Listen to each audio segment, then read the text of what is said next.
सबको नमो बुद्धाय, जय अशोक, जय भीम। आज सभी अपने समर्पित और प्रतिबद्ध श्रोताओं के संज्ञान के लिए, उनकी जानकारी के लिए आज हम एक बिल्कुल नए विषय के साथ आपके सामने उपस्थित हैं।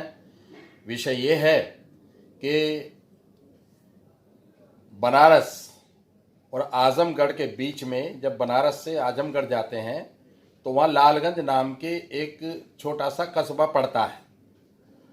वहाँ से लालगंज से 15 किलोमीटर दूर पर एक मुंडक विहार नाम का स्थान मिला है, जो अभी अभी प्रकाश में आया है। दिवाकर बौद्ध जी आजमगढ़ के एक जाने माने धार्मिक हस्ताक्षर हैं, उनके माध्यम से ये जानकारी मिली है।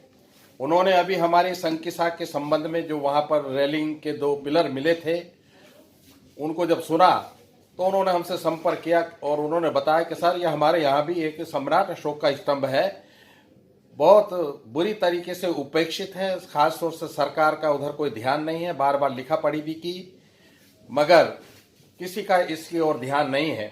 हमने कहा जब हमको ही नहीं पता इस चीज के बारे में तो औरों को क्या पता होगा। तो सबसे पहले हमने ये निर्णय लिया कि हम कम से कम अपने श्रोताओं को तो इस के संबंध में परिचित करा दें। साथियों, यह हकीकत है कि सारे भारतवर्ष में जहां भी आप कुदाला मारोगे वहां से भगवान तथागत सम्यक संबुद्ध की मुस्कुराती हुई प्रतिमा प्रकट होगी। ये सारे देश में बौद्ध विरासत, जिसको बहुत क्रूर तरीके से कुचल दिया गया, वो गाहे बागाहे वो विरासत, मौर्य राज्य की वो विरासत, सम्राट अशोक की वो विरासत, इस देश के महान मौर्यों की वो विरासत गाहे बागाहे किसी ना किसी रूप में प्रकट होती रहती है। एक फिल्मी गाना है, मेरे देश की धरती सोना उगले उगले हीरे मोती। मैं कहता हूं अगर सम्राट अशोक ना होते, बुद्ध ना होते, तो ये विरासत कुछ ना होती। ये सब उन्हीं के प्रताप के कारण है, वही इसके स्थापित करने के उत्तरदायी हैं। तो आज हम जानते हैं ये जो लालगंज है, ये वास्तव में आजमगढ़ में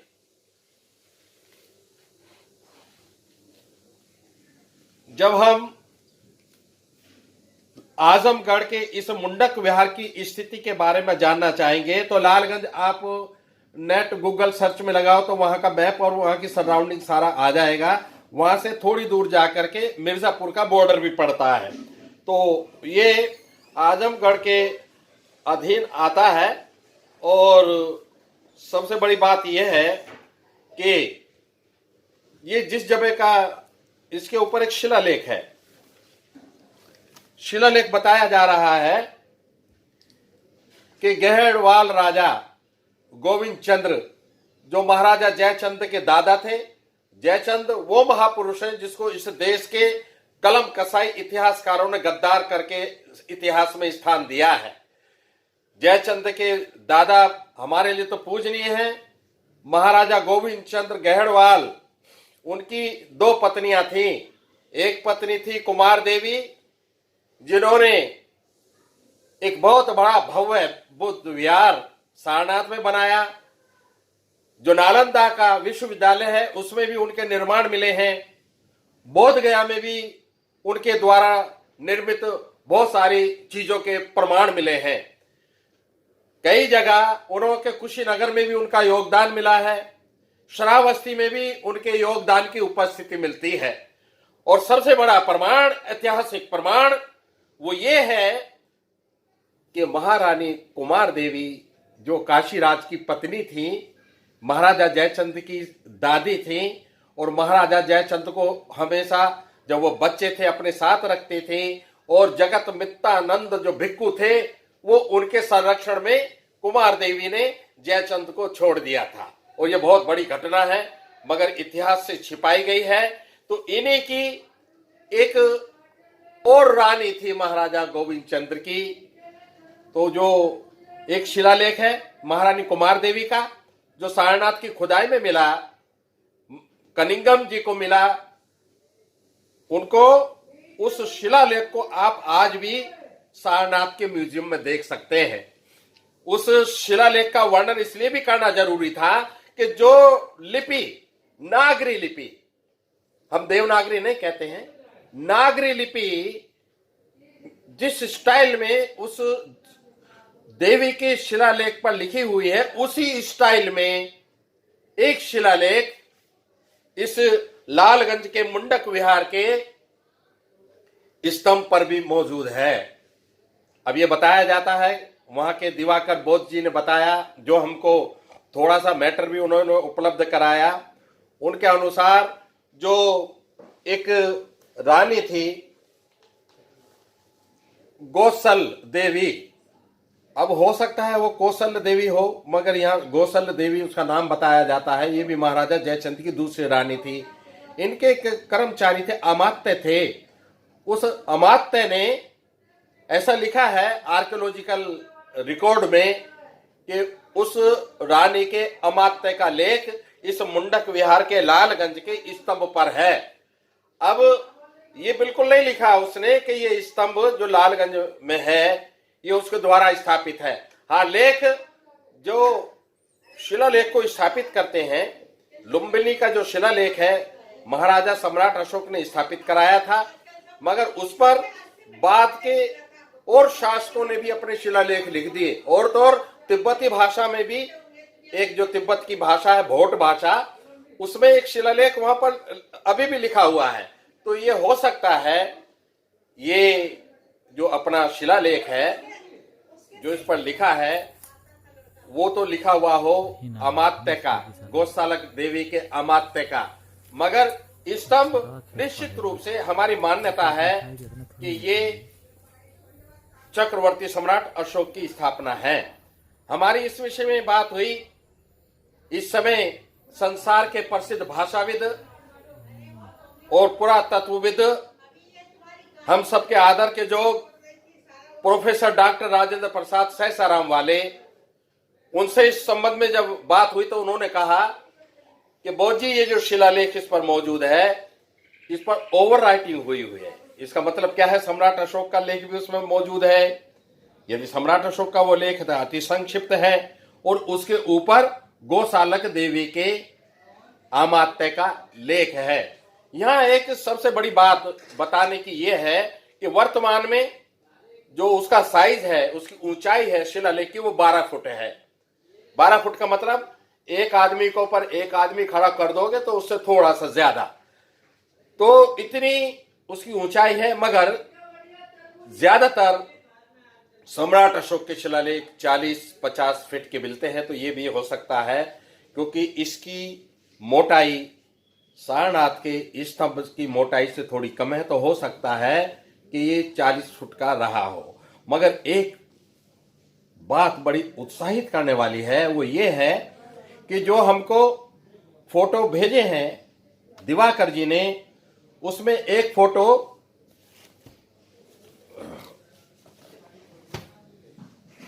ये इस तरह के एक पत्थर का है, गोल है, गरारीदार है, और ये वहां पर अभी भी आप ये जो फोटो हम आपको दिखा रहे हैं दिवाकर जी के भेजे हुए, इनमें आप इनको स्पष्ट रूप से देख सकते हैं, ये वाला पत्थर।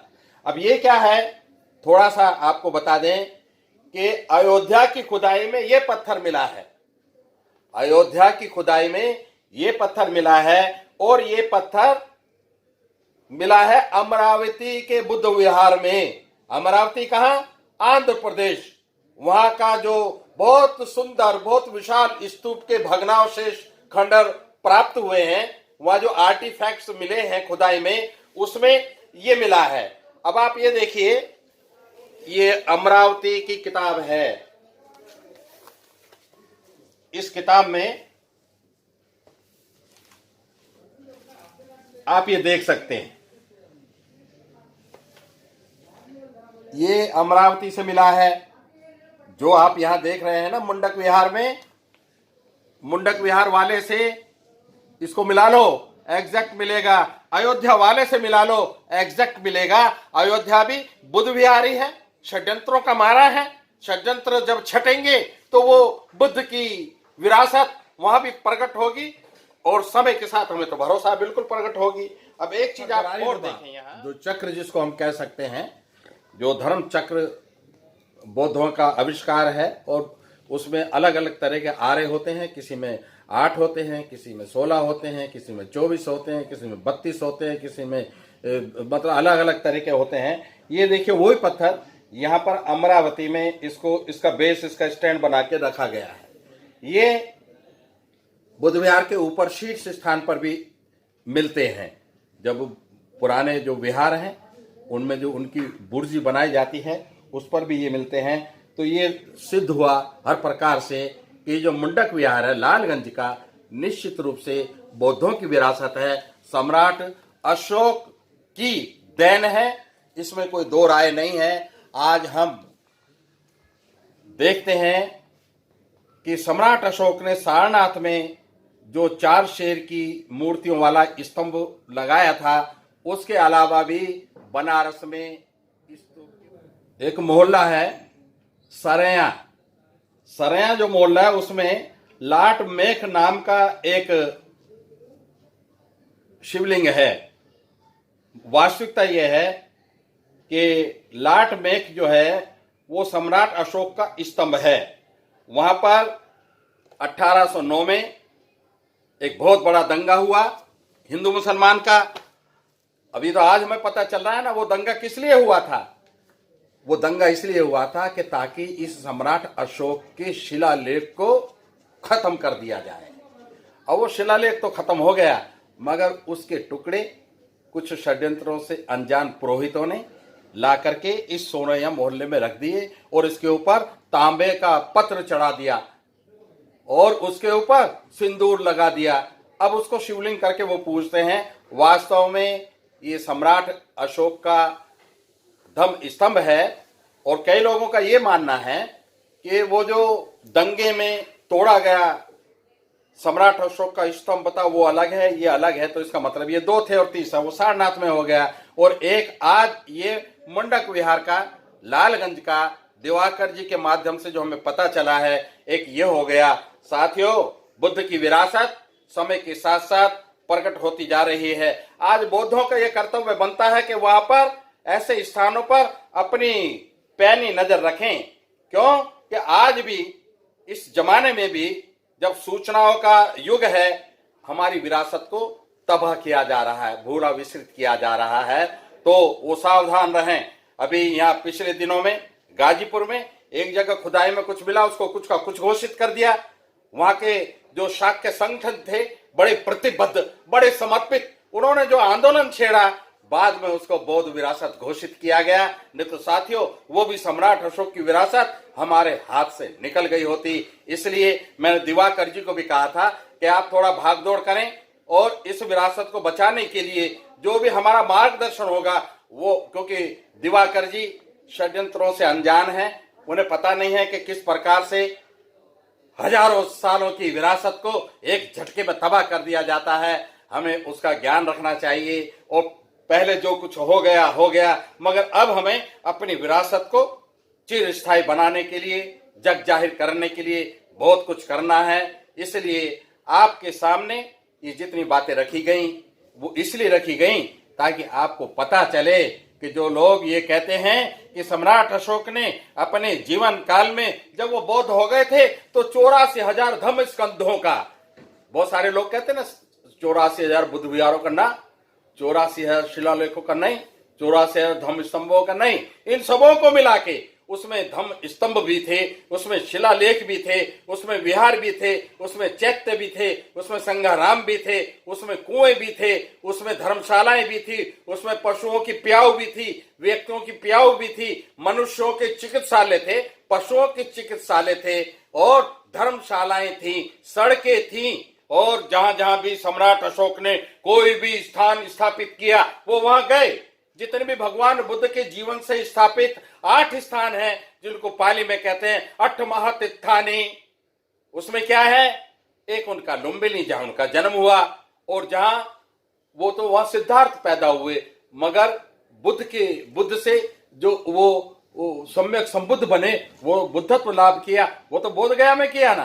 तो उसके बाद जो पहला उपदेश दिया वो सारनाथ में दिया और उनका जो अंतिम संस्कार हुआ, उनका जो डेथ हुई, उनका जो निधन हुआ वो कुशीनगर में हुआ। इसके अलावा 4 स्थान और हैं, वो क्या है?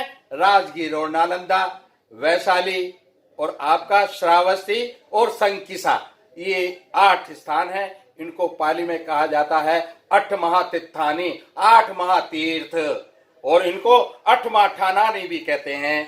तो साथियों, आप ये समझें कि 8 स्थान पर सम्राट अशोक खुद गए थे, और जो वो जाते थे अपना पूरा राजसी काफिला साथ लेकर जाते थे, गाते बजाते जाते थे, और जनता खुशी में उंगलियां चटकाती चलती थी, अपने वस्त्रों को हवा में उछालती चलती थी। उस समय हर्ष और प्रसन्नता व्यक्त करने का ये एक माध्यम था।